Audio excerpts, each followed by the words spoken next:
कहानी की शुरुआत होती है डैनी नाम के एक आदमी से, जिसे लोग डैनी डॉग कहते हैं। डैनी के गले में हमेशा एक पट्टा बंधा रहता है, क्योंकि उसे बचपन से इंसान की तरह नहीं बल्कि एक जानवर की तरह पाला गया था। जब तक यह पट्टा उसके गले में रहता है, डैनी बिल्कुल शांत रहता है, लेकिन जैसे ही पट्टा उतरता है वह पूरी तरह बदल जाता है। फिर उसके सामने जो भी आता है, डैनी उसे बुरी तरह पीटने लगता है और तब तक नहीं रुकता जब तक उसका मालिक उसे रुकने का आदेश नहीं देता। डैनी को फाइट के दौरान चोटें भी लगती है, खून भी बहता है, लेकिन उसे दर्द महसूस नहीं होता, क्योंकि बचपन से ही उसे इस तरह ट्रेन किया गया था कि वह डर, दर्द और इंसानी एहसासों से दूर हो चुका था। डैनी का मालिक विक्टर होता है। विक्टर लोगों को लोन देता है और जब कोई समय पर पैसे वापस नहीं करता तो वह डैनी को अपने साथ लेकर वहां पहुंच जाता है। पहले वह शांति से पैसा मांगता है, लेकिन जैसे ही सामने वाला मना करता है, विक्टर डैनी का पट्टा खोल देता है। पट्टा खुलते ही डैनी उस आदमी और उसके लोगों पर टूट पड़ता है। कुछ ही देर में सभी की हालत खराब हो जाती है। इसके बाद विक्टर आराम से अपना पैसा लेता है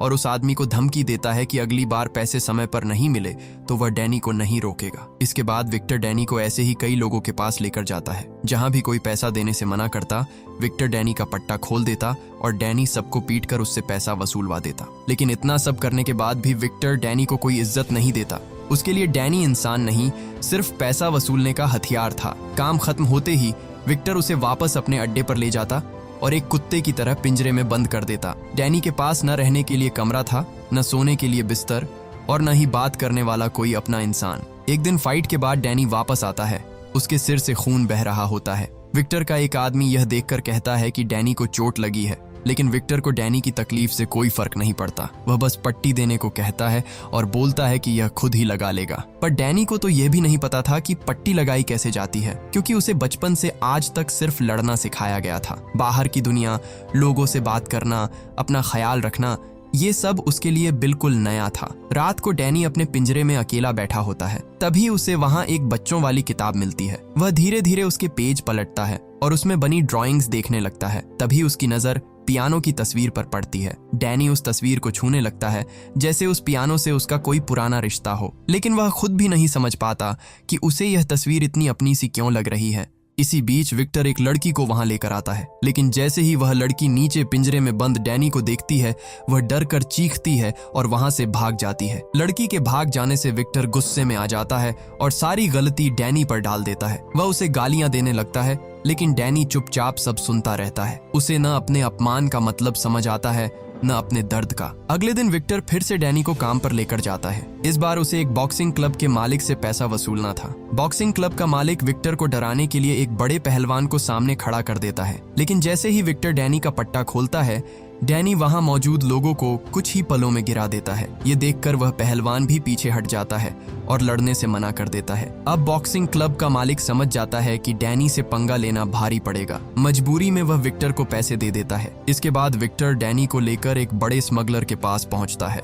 ये आदमी सोने और हीरों का धंधा करता था। विक्टर इस बार उससे थोड़ा संभल कर पैसे मांगता है, लेकिन स्मगलर चालाक था। उसे पता था कि अगर डैनी का पट्टा खुल गया तो यहाँ कोई नहीं बचेगा, इसीलिए वह पट्टा खुलने से पहले ही अपने लोगों से विक्टर को पकड़वा देता है। गुंडे विक्टर को बुरी तरह पीटने लगते हैं। ये सब डैनी की आंखों के सामने हो रहा था, लेकिन डैनी कुछ नहीं करता, क्योंकि उसके गले में अभी भी पट्टा बंधा था और जब तक पट्टा नहीं उतरता वह किसी आदेश पर रिएक्ट नहीं करता था। स्मगलर अपने आदमियों से कहता है कि पहले विक्टर को खत्म करो, फिर डैनी को भी मार देना। इतना कहकर वह दूसरी पार्टी के साथ अपनी बिजनेस डील करने चला जाता है। उधर विक्टर किसी तरह खुद को छुड़ाता है और डैनी के पास पहुंचकर उसका पट्टा खोल देता है। पट्टा खुलते ही डैनी उन गुंडों पर टूट पड़ता है और कुछ ही देर में सबकी हालत खराब कर देता है। इसके बाद विक्टर डैनी को लेकर उस स्मगलर के पास पहुंचता है। डैनी उसे पकड़कर इतनी बुरी तरह पटकता है कि उसकी सारी अकड़ निकल जाती है। अब वही स्मगलर अपनी जान की भीख मांगने लगता है। वह विक्टर से कहता है कि तुम्हें जो चाहिए ले जाओ,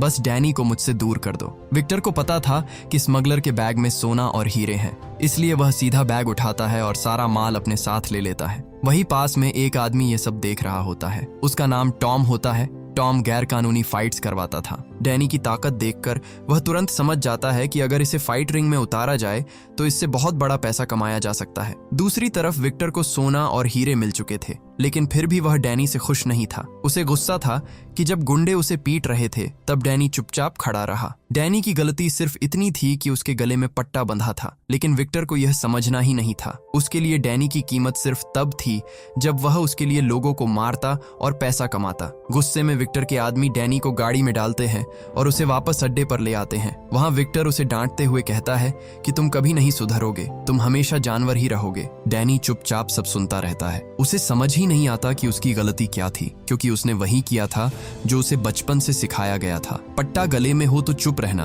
और पट्टा उतरते ही हमला करना। लेकिन विक्टर उसे समझने के बजाय सजा देता है। वह कुछ दिनों तक डैनी का खाना पीना बंद करवा देता है। डैनी भूखा प्यासा उसी पिंजरे में बंद रहता है। कुछ दिन बाद विक्टर उसे फिर से बाहर निकालता है। आज उसे एक और आदमी से पैसा वसूलना था, लेकिन इस बार विक्टर को डर था कि डैनी फिर से गलती न कर दे, इसलिए वह उसे पहले ही सब कुछ समझाने लगता है। विक्टर डैनी को समझाता है कि मैं पहले अंदर जाकर अपना पैसा मांगूंगा। अगर उन लोगों ने पैसे देने से मना किया तो मैं रिमोट का बटन दबाऊंगा। बटन दबाते ही यह लाल बत्ती जलने लगेगी और जैसे ही तुम बत्ती जलती देखो, सीधा अंदर आकर उन लोगों पर हमला कर देना। विक्टर ये बात उसे बार बार समझाता है ताकि डैनी के दिमाग में बस एक ही चीज बैठ जाए, लाल बत्ती जले तो अंदर जाना है। इसके बाद विक्टर अपने आदमियों के साथ अंदर चला जाता है। डैनी बाहर खड़ा होकर सिर्फ उस लाल बत्ती को देखता रहता है। काफी देर गुजर जाती है लेकिन बत्ती नहीं जलती। तभी डैनी की नजर पास रखे एक खराब पियानो पर पड़ती है। कुछ दिन पहले उसने अपनी किताब में पियानो की तस्वीर देखी थी और अब वही चीज उसके सामने थी। वह धीरे धीरे पियानो के पास जाता है और उसे छूने लगता है। इसी बीच वहां सैम नाम का एक आदमी आता है। सैम देख नहीं सकता था, लेकिन वह पियानो टीचर था और खराब पियानो ठीक करने का काम करता था। वह भी उसी पियानो को ठीक करने आया था। सैम डैनी की आहट महसूस कर लेता है और उससे उसका नाम पूछता है, लेकिन डैनी कुछ नहीं बोलता। तब सैम उसे शांत तरीके से कहता है कि मुझे यह पियानो ठीक करना है, लेकिन इसमें तुम्हारी थोड़ी मदद चाहिए। वह डैनी से कहता है कि मैं दूसरी तरफ रहूंगा, जब मैं बोलूं तब तुम पियानो के बटन दबाना। डैनी चुपचाप वैसा ही करता है। वह पियानो के बटन दबाता है और सैम उसके सुर ठीक करने लगता है। पियानो की आवाज सुनकर डैनी के चेहरे पर पहली बार अजीब सी शांति दिखाई देती है। वह पियानो में इतना खो जाता है कि लाल बत्ती को देखना ही भूल जाता है। तभी सैम कहता है कि मुझे टिक टिक जैसी आवाज सुनाई दे रही है। यह सुनते ही डैनी तुरंत लाल बत्ती की तरफ देखता है। बत्ती लगातार जल और बुझ रही होती है। डैनी घबराकर अंदर भागता है, लेकिन अब तक देर हो चुकी थी। अंदर गुंडों ने विक्टर को बुरी तरह पीट दिया था। विक्टर दर्द में था, लेकिन उससे ज्यादा गुस्से में था, क्योंकि वह काफी देर से लाल बत्ती जला रहा था और डैनी बाहर पियानो में खोया हुआ था। विक्टर उसे वापस अड्डे पर ले जाता है और फिर से पिंजरे में बंद कर देता है। डैनी चुपचाप पिंजरे में बैठ जाता है और विक्टर सोचने लगता है कि इस बार उसे कौन सी सजा दी जाए। तभी विक्टर का एक आदमी आकर बताता है कि बॉस, आपसे कोई मिलना चाहता है। पहले तो विक्टर मना कर देता है, लेकिन जब उसे पता चलता है कि वह आदमी बहुत पैसे वाला है तो वह तुरंत उसे अंदर बुलाने के लिए कहता है। अंदर आने वाला आदमी वही टॉम होता है जिसने कुछ दिन पहले डैनी की लड़ाई देखी थी। टॉम गैरकानूनी फाइट्स करवाता था और डैनी की ताकत देखकर उसके दिमाग में एक बड़ा प्लान बन चुका था। टॉम विक्टर से कहता है कि तुम्हारा फाइटर बहुत खतरनाक है। अगर वह मेरी फाइट में जीत गया तो तुम्हें इतनी रकम मिलेगी जितनी तुमने सोची भी नहीं होगी। लेकिन यहाँ जीतने के लिए सामने वाले को सिर्फ हराना नहीं बल्कि खत्म करना पड़ता है। विक्टर पहले से डैनी पर गुस्सा था और पैसों का लालच भी उसके सामने था, इसलिए वह बिना ज्यादा सोचे टॉम का ऑफर मान लेता है। अगले दिन विक्टर डैनी को लेकर फाइट वाली जगह पहुंचता है। वहां टॉम उसे अपना फाइटर दिखाता है और कहता है कि पिछले 15 मुकाबलों में इसे कोई नहीं हरा पाया। फाइटर देखने में बहुत खतरनाक था, लेकिन डैनी के चेहरे पर कोई डर नहीं था, क्योंकि उसे डर महसूस करना सिखाया ही नहीं गया था। मुकाबला शुरू होते ही विक्टर डैनी का पट्टा खोल देता है। पट्टा खुलते ही डैनी बिजली की तरह उस फाइटर पर टूट पड़ता है और कुछ ही सेकंड में उसे गिरा देता है। पूरी जगह सन्नाटा छा जाता है। सब हैरान रह जाते हैं, क्योंकि जिस फाइटर को कोई नहीं हरा पाया था उसे डैनी ने पलों में खत्म कर दिया था। वादे के मुताबिक विक्टर को भारी रकम मिल जाती है। इतने पैसे देखकर वह बहुत खुश हो जाता है। अब उसके दिमाग में सिर्फ यही चल रहा था कि डैनी से ऐसी फाइट्स करवाकर वह बहुत जल्दी अमीर बन सकता है। खुशी में विक्टर पहली बार डैनी से पूछता है कि बता, तुझे क्या चाहिए। डैनी कुछ देर चुप रहता है, फिर धीरे से कहता है कि मुझे एक पियानो चाहिए। विक्टर उसका मजाक उड़ाते हुए कहता है कि पियानो लेकर क्या करेगा, आज मैं तुझे अच्छे रेस्टोरेंट में खाना खिलाता हूँ और एक लड़की से मिलवाता हूँ। लेकिन डैनी फिर भी बस यही कहता है कि मुझे सिर्फ पियानो चाहिए। विक्टर के लिए यह बात मजाक थी, लेकिन डैनी के लिए पियानो कुछ खास था। शायद वह उसके अंदर किसी पुरानी याद को जगा रहा था। अभी दोनों की बात चल ही रही होती है कि अचानक एक ट्रक उनकी गाड़ी से टकरा जाता है। कार पलट जाती है और कुछ लोग हथियार लेकर उन पर गोलियां चलाने लगते हैं। ये वही गोल्ड स्मगलर के आदमी थे जिसे कुछ दिन पहले डैनी ने पीटा था। इस हमले में विक्टर के लोग मारे जाते हैं। डैनी भी घायल होता है, लेकिन किसी तरह वहां से बचकर भाग निकलता है। घायल हालत में डैनी उसी जगह पहुंचता है जहां उसकी पहली मुलाकात सैम से हुई थी। सैम वहीं पियानो ठीक कर रहा होता है। वह डैनी की आहट सुनकर समझ जाता है कि कोई उसके पास आया है। डैनी की हालत बहुत खराब होती है। उसके शरीर से खून बह रहा होता है और कुछ ही देर में वह वहीं बेहोश हो जाता है। जब डैनी को होश आता है तो वह खुद को एक कमरे में बेड पर पाता है, लेकिन उसे आराम नहीं, डर महसूस होता है, क्योंकि उसने जिंदगी में कभी बिस्तर पर सोना सीखा ही नहीं था। विक्टर ने उसे हमेशा पिंजरे में जमीन पर सुलाया था। डर के मारे डैनी बेड के नीचे छिप जाता है। कुछ देर बाद सैम कमरे में आता है। वह डैनी को बाहर आने के लिए मजबूर नहीं करता, बस चुपचाप खाना बेड के नीचे रखकर चला जाता है। डैनी के लिए ये सब नया था। आज तक उसे सिर्फ डांट और आदेश मिले थे, लेकिन पहली बार कोई उसे प्यार से समझने की कोशिश कर रहा था। कुछ दिन तक डैनी कमरे से बाहर नहीं आता। एक दिन वह धीरे धीरे बाहर निकलता है और सैम को पियानो बजाते हुए देखता है। पियानो की आवाज सुनकर वह वहीं रुक जाता है। उसके चेहरे पर पहली बार शांति दिखाई देती है। तभी सैम की सौतेली बेटी विक्टोरिया अंदर आती है। उसे देखते ही डैनी डर कर फिर कमरे में भाग जाता है। विक्टोरिया सैम से पूछती है कि डैनी को क्या पसंद है। सैम बताता है कि उसे म्यूजिक पसंद है। यह सुनकर विक्टोरिया एक छोटा पियानो लेकर डैनी के कमरे में जाती है। डैनी बेड के नीचे छिपा होता है। विक्टोरिया उसे परेशान नहीं करती, बस पियानो उसके पास रखकर चली जाती है। कुछ देर बाद डैनी वही पियानो लेकर बाहर आता है। सैम उसे प्यार से अपने साथ बैठने के लिए कहता है और खाना देता है, लेकिन डैनी खाने को बहुत अजीब तरीके से खाने लगता है, जैसे उसे इंसानों की तरह खाना खाना भी नहीं आता। विक्टोरिया समझ जाती है और उसे चम्मच पकड़ना सिखाती है। डैनी बच्चों की तरह सीखने की कोशिश करता है, लेकिन फिर भी सारा सूप एक ही बार में पी जाता है। यह देखकर सैम और विक्टोरिया हंसने लगते हैं। डैनी को समझ नहीं आता कि वे क्यों हंस रहे हैं, लेकिन फिर वह भी उनके साथ हंसने लगता है। शायद जिंदगी में पहली बार वह डर से नहीं, अपनेपन से मुस्कुरा रहा था। खाना खाने के बाद डैनी अपने कमरे में चला जाता है।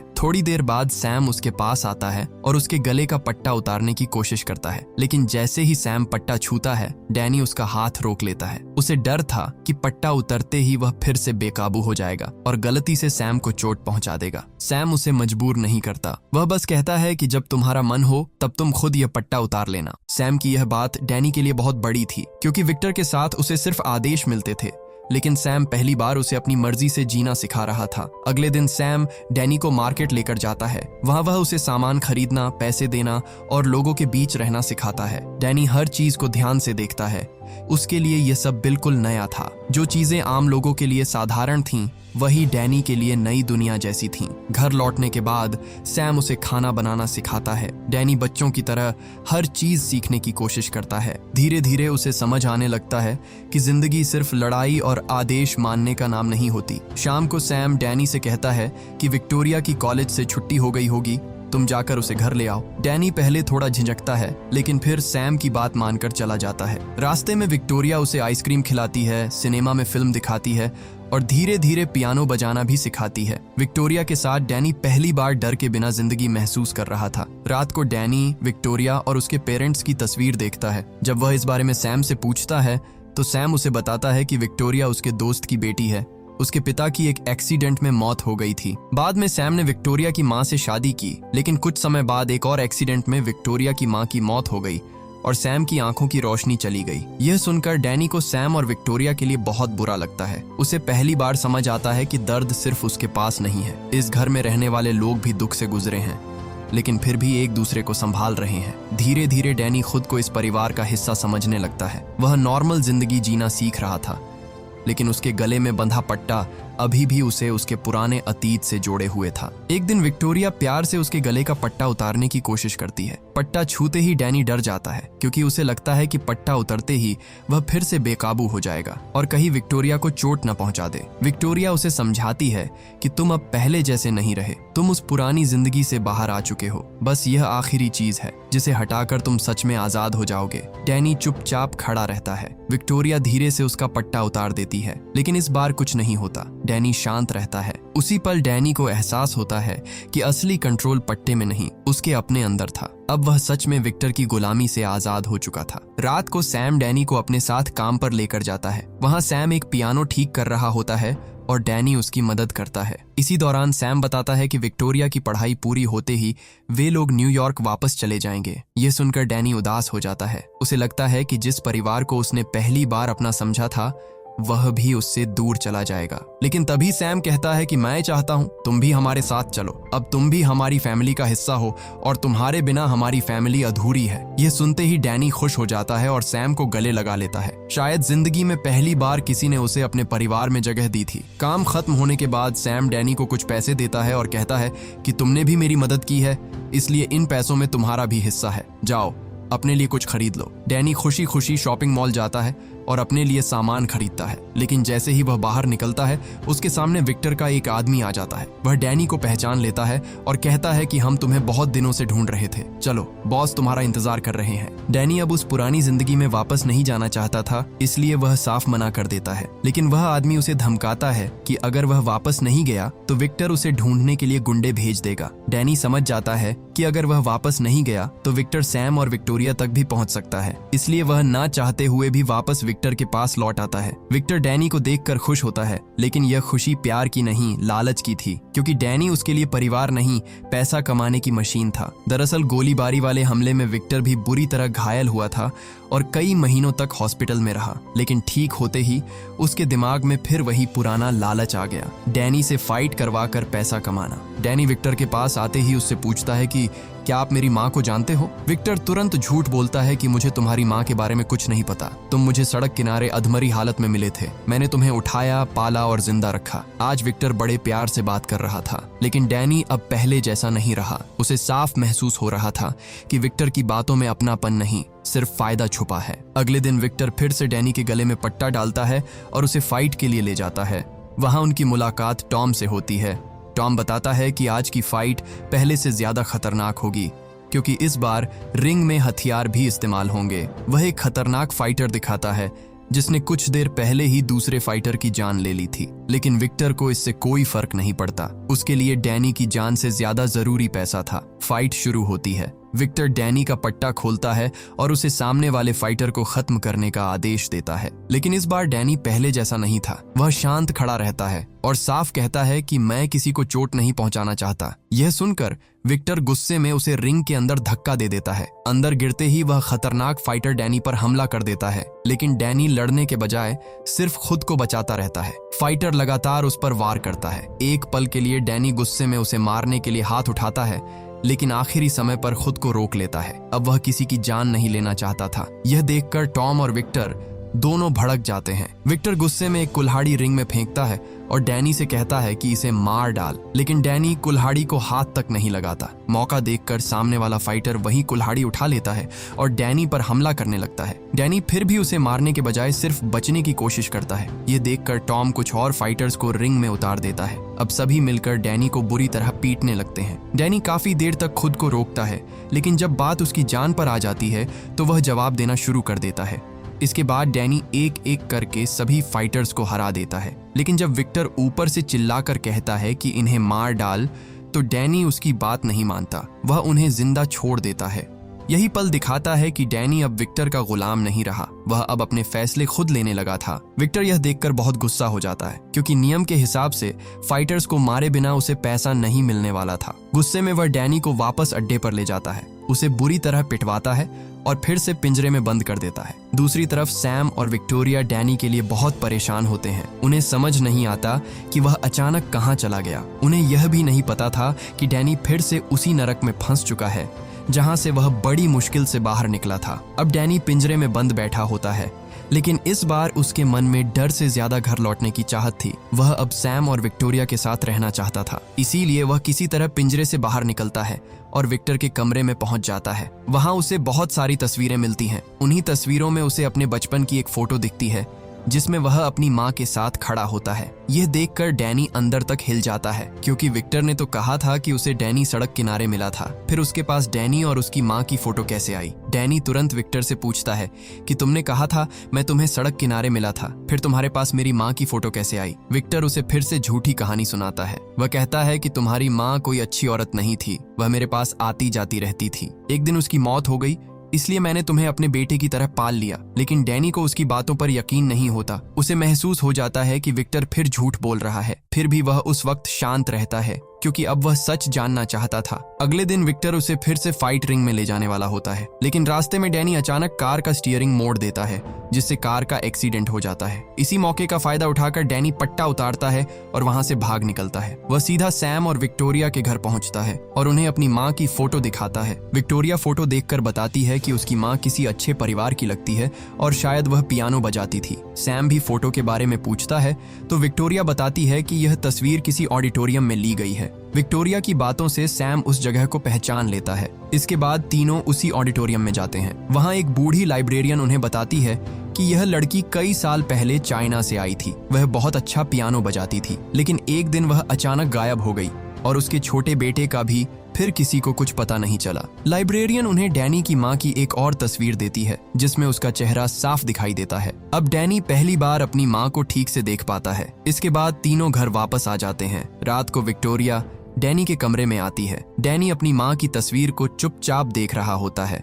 उसकी आंखों में सवाल भी थे और दर्द भी। वह अपनी माँ को याद करने की कोशिश कर रहा था, लेकिन उसकी यादें बहुत गहराई में दब चुकी थीं। विक्टोरिया तस्वीर को ध्यान से देखती है और समझ जाती है कि डैनी की माँ उस फोटो में कौन सी धुन बजा रही थी। वह डैनी से पूछती है कि क्या तुम सुनना चाहोगे? तुम्हारी माँ कौन सा म्यूजिक बजाती थी? डैनी तुरंत हाँ कहता है। विक्टोरिया पियानो पर वही धुन बजाना शुरू करती है। जैसे ही वह म्यूजिक डैनी के कानों में पड़ता है, उसके अंदर दबा हुआ अतीत धीरे धीरे वापस आने लगता है। उसे याद आता है कि बचपन में वह अपनी माँ के साथ रहता था। एक दिन उसकी माँ ने उसे डरते हुए अलमारी में छुपा दिया था और कहा था कि बिल्कुल आवाज मत करना। तभी कुछ गुंडे घर में घुसते हैं, जिनमें विक्टर भी होता है। विक्टर डैनी की माँ से पैसे मांगने आया था, लेकिन असल में वह पैसों के बदले छोटे डैनी को अपने साथ ले जाना चाहता था। जब उसके आदमी डैनी को उसकी माँ से छीनने लगते हैं तो उसकी माँ अपने बच्चे को बचाने के लिए बीच में आ जाती है, लेकिन विक्टर को उस पर जरा भी दया नहीं आती। गुस्से में वह डैनी की माँ को गोली मार देता है और छोटे डैनी को उठाकर अपने साथ ले जाता है। ये सब याद आते ही डैनी अंदर तक टूट जाता है। अब उसे सच्चाई समझ आ चुकी थी। जिस आदमी ने उसे बचाने का नाटक किया वही उसकी माँ का कातिल था। जिसे वह इतने सालों तक मालिक समझता रहा, वही उसकी बर्बादी की असली वजह था। डैनी यह सारी बातें सैम और विक्टोरिया को बता देता है। दूसरी तरफ विक्टर सच में डैनी को ढूंढ रहा होता है। वह उसी मार्केट में पहुंचता है जहां डैनी शॉपिंग किया करता था। वहां वह एक एम्प्लॉई को डैनी की फोटो दिखाकर धमकाता है और डर के मारे वह एम्प्लॉई उसे डैनी का एड्रेस दे देती है। इधर डैनी, सैम और विक्टोरिया घर छोड़ने की तैयारी कर ही रहे होते हैं कि तभी विक्टर के गुंडे घर के बाहर पहुंच जाते हैं। डैनी समझ जाता है कि अब भागने का वक्त नहीं बचा। वह जल्दी से सैम और विक्टोरिया को एक कबर्ड में छुपा देता है और खुद बाहर निकल जाता है। वह दूसरे घर की तरफ जाता है ताकि गुंडों को लगे कि डैनी वहीं रहता है और सैम विक्टोरिया का घर बच जाए। बाहर विक्टर के लोग डैनी पर हमला कर देते हैं। एक के बाद एक कई गुंडे उस पर टूट पड़ते हैं, लेकिन इस बार डैनी किसी आदेश पर नहीं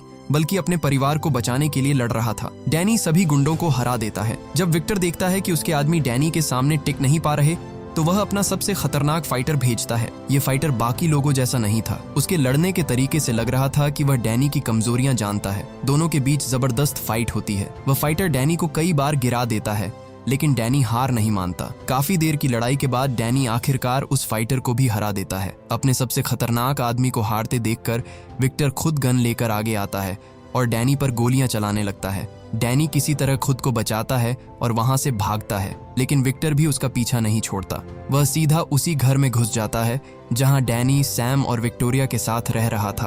अंदर उसे जमीन पर डैनी का वही पट्टा मिल जाता है। पट्टा देखते ही विक्टर समझ जाता है कि डैनी यहीं रह रहा था। तभी उसकी नजर डैनी पर पड़ती है। वह तुरंत उस पर गन तान देता है और कहता है कि यह तुम्हारा घर नहीं है। तुम इस घर के लिए नहीं, उस पिंजरे के लिए बने हो। विक्टर उसे तोड़ने की कोशिश करता है। वह कहता है कि अगर तुम मेरे साथ वापस चलो तो मैं सैम और विक्टोरिया को छोड़ दूंगा, वरना तुम्हारी वजह से ये दोनों भी मारे जाएंगे। ये सुनकर डैनी धीरे धीरे विक्टर की तरफ बढ़ने लगता है। उसे डर था कि कहीं सैम और विक्टोरिया को कुछ न हो जाए। विक्टर खुश हो जाता है क्योंकि उसे लगता है कि डैनी फिर से उसके कंट्रोल में आ गया। वह डैनी को पट्टा पहनाने लगता है, लेकिन तभी डैनी उसका हाथ रोक लेता है। फिर डैनी उसकी आंखों में देखकर कहता है, अब से यही मेरा घर है। ये सुनते ही विक्टर का चेहरा बदल जाता है। अगले ही पल डैनी उस पर टूट पड़ता है। आज वह सिर्फ अपनी आजादी के लिए नहीं बल्कि अपनी माँ के लिए भी लड़ रहा था जिसे विक्टर ने उससे छीन लिया था। डैनी विक्टर को बुरी तरह पीटता है और उसे खत्म करने ही वाला होता है, लेकिन सैम और विक्टोरिया उसे रोकने की कोशिश करते हैं क्योंकि वे नहीं चाहते थे कि डैनी फिर से वही बन जाए जो विक्टर ने उसे बनाया था। विक्टर आखिरी बार उसे भड़काने के लिए उसकी माँ के बारे में घटिया बातें बोलता है। यह सुनकर डैनी का गुस्सा फिर से भड़क जाता है। वह विक्टर को मारने ही वाला होता है, तभी सैम पास रखा फ्लावर पॉट उठाकर विक्टर के सिर पर मार देता है। विक्टर बेहोश होकर गिर जाता है। अब डैनी को भड़काने वाला कोई नहीं था। धीरे धीरे वह शांत हो जाता है। सैम और विक्टोरिया उसे संभाल लेते हैं। कुछ देर बाद पुलिस वहां पहुंचती है और विक्टर को गिरफ्तार कर लेती है। इसके बाद डैनी, सैम और विक्टोरिया के साथ एक नई जिंदगी शुरू करता है। अब उसके गले में कोई पट्टा नहीं था, कोई पिंजरा नहीं था और कोई आदेश देने वाला मालिक नहीं था। अब उसके पास एक घर था, एक परिवार था और सबसे बड़ी बात आजादी थी। कहानी के अंत में हम देखते हैं कि विक्टोरिया की म्यूजिक परफॉर्मेंस होने वाली है। परफॉर्मेंस शुरू करने से पहले वह कहती है कि आज का यह म्यूजिक मैं अपने एक बहुत खास इंसान को डेडिकेट कर रही हूँ। डैनी धीरे से सैम से कहता है कि वह आपके बारे में बात कर रही है, लेकिन सैम मुस्कुराकर कहता है कि नहीं डैनी, वह तुम्हारे बारे में बात कर रही है क्योंकि तुम उसके लिए बहुत खास हो। इसके बाद विक्टोरिया वही धुन बजाना शुरू करती है जिसे डैनी की माँ ने लिखा था। उस म्यूजिक को सुनकर डैनी के चेहरे पर सुकून भरी मुस्कान आ जाती है क्योंकि आज पहली बार उसे अपनी माँ की याद दर्द की तरह नहीं बल्कि प्यार की तरह महसूस हो रही थी। जिस डैनी को दुनिया ने जानवर बना दिया था, उसे सैम, विक्टोरिया और म्यूजिक ने फिर से इंसान बना दिया। और इसी के साथ यह कहानी खत्म हो जाती है। अगर आपको यह कहानी पसंद आई हो तो ऐसे ही मूवी एक्सप्लेन वीडियोस के लिए हमारे चैनल द योगी को सब्सक्राइब जरूर कर लेना। मिलते हैं अगले वीडियो में।